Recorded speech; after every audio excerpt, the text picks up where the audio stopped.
हटे विक्रमार्क पेड़ के पास लौट आया। पेड़ से शव उतारकर कंधे पर डाल सदा की भांति चुपचाप श्मशान की ओर चलने लगा।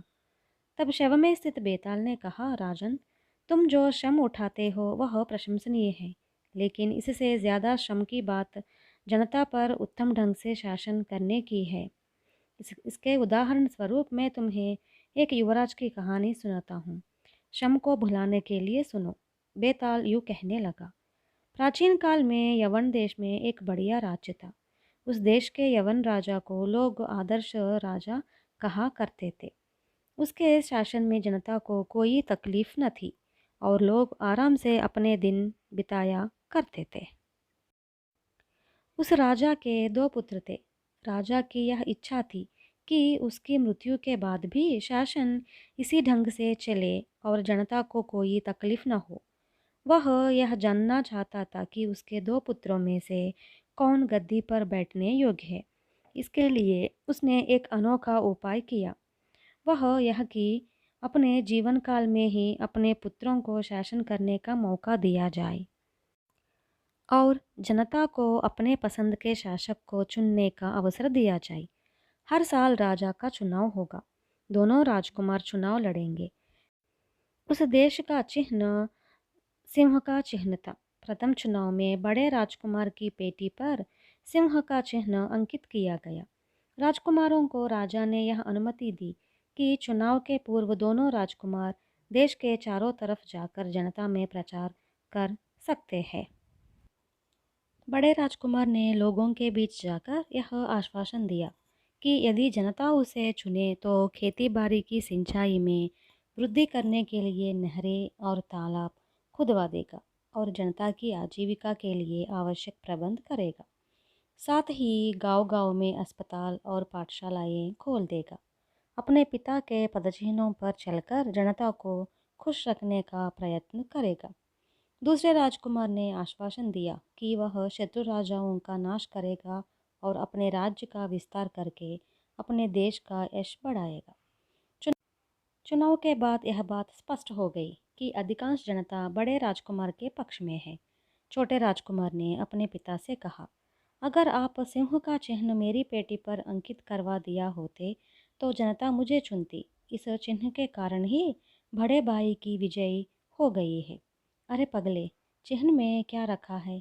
तुम्हारे बड़े भाई ने जनता को जो वादे किए हैं वे उन्हें पसंद आए, इसलिए जनता ने उसे राजा चुना।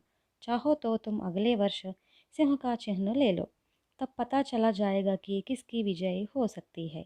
राजा ने समझाया।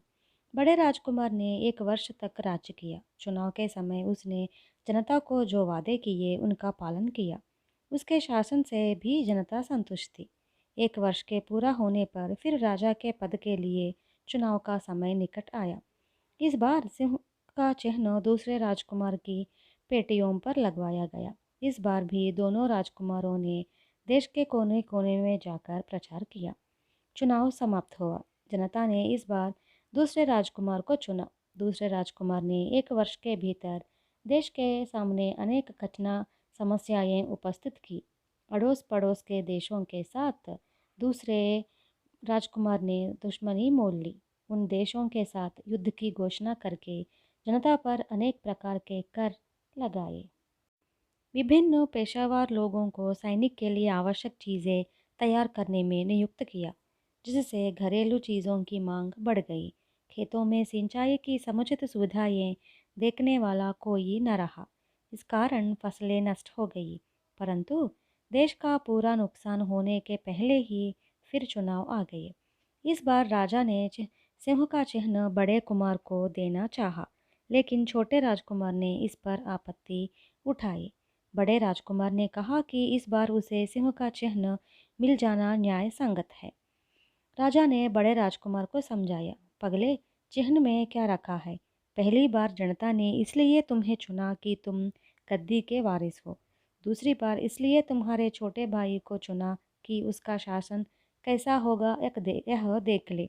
मगर जनता ने अब तुम दोनों के शासन को देख लिया है, इसलिए चिन्ह की ज़रूरत के बिना ही जनता इस बार तुम्हें चुन लेगी। आखिर जनता मूर्ख थोड़े ही है। अपने पिता की बातों पर विश्वास करके बड़े राजकुमार ने सिंह के चिन्ह को पाने के लिए विशेष हट्ट नहीं किया और उसने अपने छोटे भाई को दिया। तीसरी बार चुनाव में भी छोटा राजकुमार जनता के द्वारा चुना गया। राजा ने तुरंत राज्य के 2 भाग किए और दोनों पुत्रों में बांट दिया। वह सन्यासी की पोशाकें पहनकर मठ में जा पहुंचा। बेताल ने यह कहानी सुनाकर कहा, राजन, मेरे मन में थोड़े संदेह है। जनता ने तीसरे चुनाव में भी अयोग्य छोटे राजकुमार को क्यों चुना? यदि राजा अपने बड़े पुत्र को राज्य सौंप देता तो उसे रोकने वाला कोई न था। राजा ने राज्य को 2 भागों में क्यों बांट दिया? उल्टे उसने सन्यासी की पोशाकें पहनकर मठ में क्यों प्रवेश किया? इन संदेहों का समाधान जानते हुए भी न दोगे तो तुम्हारा सिर टुकड़े टुकड़े हो जाएगा। इस पर विक्रमार्क ने यूं कहा, जनता ने अच्छे शासन का अनुभव तो किया, पर उसके स्वभाव से वे परिचित नहीं हो सके। वे यह नहीं जानते कि अपने भले बुरे के साथ शासन का भी कोई संबंध होता है। उन लोगों ने केवल सिंह के चिन्ह का ही आदर किया। यह बात भी स्पष्ट हो गई कि छोटे राजकुमार का शासन जनता भी बुरा क्यों न हो, जब तक उसे सिंह का चिन्ह प्राप्त होता रहेगा तब तक जनता उसे चुनती जाएगी। इन चुनावों ने राजा की आंखें खोल दी। उन्होंने जो सोचा था कि जनता मूर्ख नहीं है, वह गलत साबित हुई। अलावा इसके राजा ने यह समझ लिया कि जनता के बारे में उसकी अपेक्षा छोटा राजकुमार ही अच्छा जानता है। जनता अज्ञानवश ही सही, अगर छोटे राजकुमार को चुनती तो ऐसी हालत में उसे राज्य से वंचित रखना ठीक नहीं है। तब अपने पदचिह्नों पर चलने वाला, समर्थता के साथ शासन करने वाले बड़े राजकुमार को राज्य से वंचित रखना भी अन्याय होगा। इसलिए राजा ने राज्य के 2 टुकड़े किए। अब उसके मठ में प्रवेश करने का कारण राज्य से विरक्त हो जाना ही है, और इतने साल आदर्श राजा ख्याति प्राप्त करने पर भी उन्होंने अपने जनता में राजकीय ज्ञान नहीं कर पाया और उनमें दुष्ट शासन का विरोध करने का ज्ञान भी न रहा। इसलिए राजा विरक्त हो गया। राजा के इस प्रकार मौन भंग होते ही बेताल शव के साथ गायब हो पेड़ पर जा बैठा।